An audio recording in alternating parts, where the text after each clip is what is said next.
लेकिन उसकी नज़र के आगे आया, उसके अंदर इंसानियत थी, उसके अंदर अपनी कौम के लिए एक जज्बा था।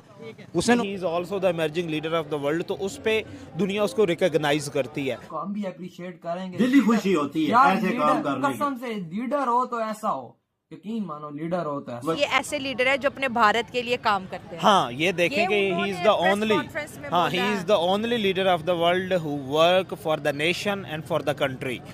मोदी जी के लिए मैसेज ये है कि देखिए आप बहुत ही अच्छा काम कर रहे हैं। पाकिस्तान मीडिया में भी छाए हुए मोदी जी, उन्होंने कहा सुनियो यार, ऐसा देश होना चाहिए और जिसके अंदर ऐसे प्राइम मिनिस्टर हो। प्लीज, हम आपके बहुत बड़े फैन हैं और यकीन मानिए तो मोदी सही है भाई।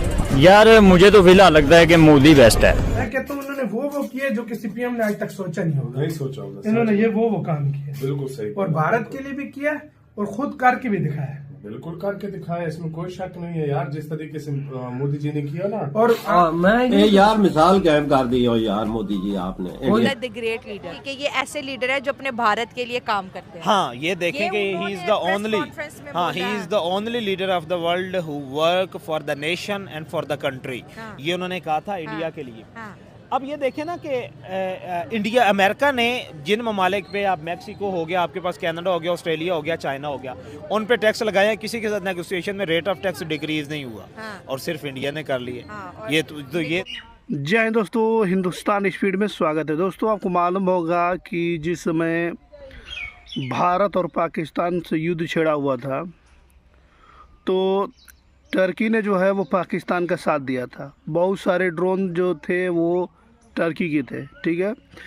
जिस तरीके से पाकिस्तान के लोग जो है वो टर्की का सपोर्ट कर रहे हैं, टर्की के लोग जो है पाकिस्तान के सपोर्ट कर रहे हैं। इसी बीच टर्की के सबसे बड़े जो बोल सकते हैं वो दुश्मन देश है, भारत का बहुत ही बड़ा फ्रेंड है, साइप्रस में जो है पीएम मोदी गए हुए हैं। पीएम मोदी का वहाँ पर दोस्तों बहुत ही धमाकेदार स्वागत हुआ है, जिसको देखकर पूरे पाकिस्तान के लोग हैरान हैं। पाकिस्तानियों का कहना है दोस्तों कि पीएम मोदी साइप्रस गए हैं तो वो जो है टर्की को जलाने के लिए गए हैं, लेकिन ऐसा कुछ भी नहीं है दोस्तों। देख करके पूरे पाकिस्तान की मीडिया में चर्चा चल रही है, टर्की के लोग भी हैरान हैं। Has taken to the next level. Either youth living in India or either Indian diaspora living abroad. अब मैं उसकी छोटी सी मिसाल लेता हूँ। एक क्वेश्चन दिया गया, यहाँ पे मैं कई दफा बात करता रहता हूँ लोगों से, टैक्स पेयर्स के साथ। लोगों को अमेरिका के अंदर अब टैक्स देने से तकलीफ होती है क्योंकि उनको नजर आता है हमारा टैक्स किसी अच्छी जगह पे नहीं जाता, उसका मसरफ जो है वो ठीक नहीं है, करप्शन। लेकिन जब मैं स्कैंडिनेवियन कंट्रीज के लोगों को देखता हूं तो वो कहते हैं कि हम टैक्स दे के खुश होते हैं क्योंकि हमें पता लगता है कि टैक्स अच्छी जगह पे जा रहा है। अब मैं उसी की मिसाल भारत के साथ देखूंगा कि they are satisfied with the leadership of Modi. That is number one thing. और फिर उसका मुजाहरा जो है वो इकट्ठे होकर करते हैं। यहाँ पे वो जो सीईओज के साथ उनकी मुलाकात हुई, उसपे से मेजॉरिटी तो भारतीय जानते।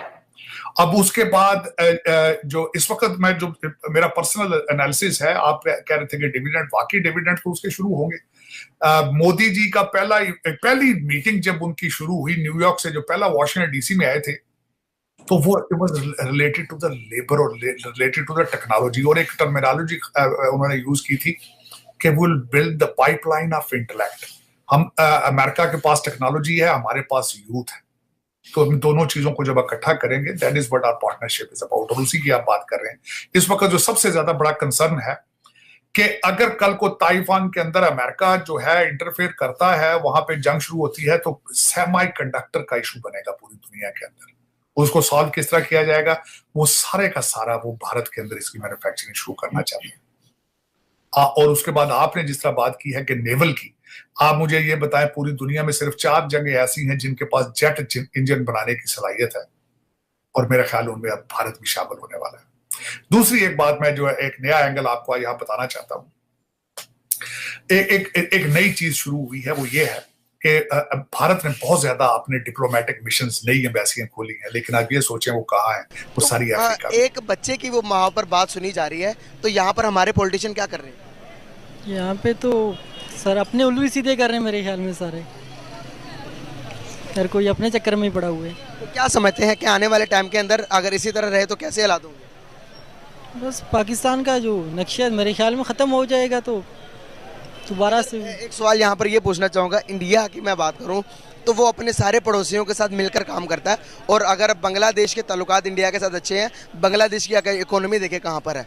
अगर अफगानिस्तान की बात करेंगे, अफगानिस्तान के अंदर इंडिया ने अपने बिलियन ऑफ डॉलर्स इन्वेस्टमेंट किए हुए हैं। क्या आपको नहीं लगता कि हर चीज़ भूलकर, मुसलमान तो बांग्लादेश के अंदर भी है, वो क्यों नहीं कश्मीर की बात करके उनके साथ जिद्दबाजियाँ लगाकर बैठ जाते? हम क्यों नहीं अपनी बातों को आगे बढ़ा पाते, रिलेशन को अच्छी तरह ठीक क्यों नहीं कर लेते? हम करने चाहिए या नहीं? करने चाहिए। और जहाँ तक आपने कश्मीर की बात की, मैं खुद कश्मीर से हूँ, तो कश्मीर के मसले पे जो पाकिस्तान है, ख़ासकर पाकिस्तान, ये बहुत ज़्यादा ढीला है। क्योंकि पाकिस्तान के जो कह रहे हैं उस तस्वाब राय से काम लेना चाहिए। पाकिस्तान ने उस वक्त तक ये काम कोई नहीं किया जब इंडिया के मकबूजा कश्मीर के अंदर, मकबूजा तो नहीं है, जो इंडिया के कब्ज़े में है, उसके अंदर जब 10% जो हिंदू थे तब वो थे। अब तो उन्हें अपने आइन की पामाली कर ली है, उसमें तकरीबन 47% हिंदू आ गए। तो अब क्या ये उस तस्वाब राय करवाएंगे? तो ये कहते हैं कि हम आज़ाद कश्मीर हमारी शहर है गए, तो ना मैं उसको आज़ाद कश्मीर समझता हूँ कि वो आज़ाद कश्मीर है जहाँ पे हम रहते हैं, वो पाकिस्तान के कब्ज़े में और दूसरा इंडिया के कब्ज़े में है। फिर इनके कुछ हालात, मेरे ख्याल में इंडिया जो है वो कश्मीर के साथ अच्छा सलूक कर रहा है। तो हम ये नहीं कहेंगे कि हम कश्मीर आज़ाद करवाएंगे, क्योंकि वो पेट्रोल 47 या 52 ले रहे हैं और हम यहाँ पे 282 ले रहे हैं, और हम उनसे गालियाँ नहीं खाना चाहेंगे यहाँ पे लाके। ज़बरदस्त गाइस, ये कश्मीरी की स्टेटमेंट थी, अब लोग के सामने है। तो मुझे पता नहीं था कि आप कश्मीरी हो। कश्मीर कौन सी जगह से हो? मैं डिस्ट्रिक्ट बाग से हूँ। अच्छा, बाग से हैं। मैं खुद कश्मीर विजिट करके आया हूँ, LOC पॉइंट तक गया हूँ, उससे आगे शारदा तक गया हूँ, मैं शारदा से आगे केल भी गया हूँ, केल भी विजिट करके आया हूँ। अभी सारी कवरेज की है, मैं आपको चैनल पे बताऊँगा, आप विजिट कर लेना। लेकिन कश्मीरी लोग चाहते क्या हैं बेसिकली? कश्मीरी लोगों का मुकफ़फ़ क्या है? अगर मैं बात करूँ इंडिया के कश्मीर की, जहाँ पर जिसे हम श्रीनगर कहते हैं, श्रीनगर के अंदर जो कि दुबई की कंपनी बहुत बड़ी इन्वेस्टमेंट करने जा रही है, सबसे बड़ा मॉल बनाने जा रही है। क्या लगता है कि पाकिस्तानी गवर्नमेंट आप लोगों को वो फैसिलिटीज़ देनी जो देनी चाहिए? यार वो तो बहुत बड़ी इन्वेस्टमेंट है। पाकिस्तानी गवर्नमेंट ने हमारे पास रेलवे स्टेशन तक नहीं दिया, हमारे पास रेल तक नहीं जाती, हमारे पास जो एयर। दोस्तों, जिस समय युद्ध हुआ था उस समय टर्की ने जो है पाकिस्तान का फुल सपोर्ट किया था। आप लोगों को मालूम होगा कि ज़्यादातर पे जितने भी ड्रोन पाए गए थे भारत के अंदर जो पाकिस्तान ने छोड़े थे वो तो सभी नाकाम हो गए, लेकिन वो ज़्यादातर ड्रोन जो थे वो टर्की के थे, पाकिस्तान के नहीं थे। क्योंकि पाकिस्तान के सारे जगह से जो है एयर बेसेस, मिलिट्री बेसेस से भारत ने जो है तबाह कर दिए थे, बर्बाद कर दिया था भारत ने। पाकिस्तान के पास कुछ भी नहीं रह गया था दोबारा इधर से उसको हमला करने के लिए दोस्तों। लेकिन टर्की ने पाकिस्तान का साथ दिया था। आप लोगों को मालूम होगा दोस्तों, अब साइप्रस जो है वो देश जो है वो टर्की का भी दुश्मन है। टर्की का टर्की से भी नहीं बनता है, साइप्रस से, ठीक है दोस्तों। और साइप्रस और भारत का बहुत ही ज़्यादा लगाव है, बहुत ही ज़्यादा जो है बनता है। भारत जो है हमेशा उसकी आज़ादी की मांग करता रहता है, आपको मालूम होगा। लेकिन आपको बता दें, इसी बीच PM मोदी ने साइप्रस जा कर के जो है पूरे पाकिस्तान के लोगों को चौंका दिया है। पूरे पाकिस्तान के लोग हैरान हैं देख करके कि यार PM मोदी जो है साइप्रस की विजिट कैसे किए, जिस तरीके से उन्हें वहाँ पर स्वागत किया गया, उनकी ग्रेट वेलकम हुआ, जितनी बड़ी वहाँ पर रेड कारपेट बिछाकर स्वागत हुआ है, पूरे पाकिस्तानियों को जो है वो देख करके हैरान रह चुके हैं। यहाँ तक कि टर्की भी हैरान है कि यार हमारे दुश्मन मुल्क के साथ में जो है PM मोदी गए हुए हैं। लेकिन उसने भी क्या किया, तो उसने भी तो पाकिस्तान का साथ दिया था टर्की ने, तो उसमें बनता है। उस समय जिस समय टर्की पाकिस्तान का साथ दिया था, उस समय भारत के लोग जो है, बहुत सारे लोग जो है टर्की के बाइकआउट भी किए थे। बोल रहे थे कि टर्की का बाइकआउट उस तरीके से होना चाहिए जिस तरीके से मालदीव का बाइकआउट हुआ था दोस्तों, ठीक है।